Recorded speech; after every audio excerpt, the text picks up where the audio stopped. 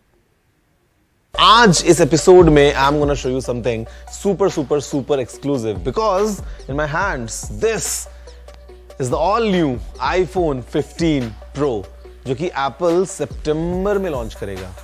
I have managed to get dummies of all the upcoming new iPhones. We have the iPhone 15 Pro, the Pro Max, the 15, the 15 Plus, basically everything. और आपको बताने वाला हूं कि क्या नया होने वाला है और क्या कुछ चेंजेस हम एक्सपेक्ट कर सकते हैं इस पूरे लाइनअप में। The first thing which is pretty obvious the moment I had a look was कि यहाँ पे अभी finally in the entire iPhone lineup we are getting the USB-C port. So no more Lightning जो कि iPhone 5 के time पे announce हुआ था, अभी finally it's all USB-C across the lineup.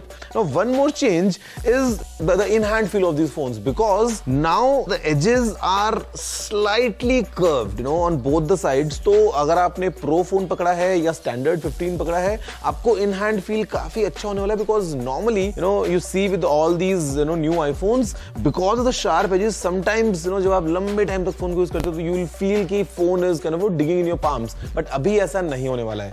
Another change I can give you is पीछे की तरफ if you see the 15 lineup is with this matte finish. Usually the way Apple does is the base phones like for example the 14 and the 14 Plus they'll have a glossy finish लेकिन जो Pro वाले phones होते हैं उसमें हमको मिलता है एक matte finish but this time across the lineup we have a matte feel. तो अभी कुछ Apple नया करने वाला है and one last thing जो नई होने वाली है जो मैं आपको बता सकता हूँ which is clearly visual from the outside is the new kind of buttons in the Pro lineup.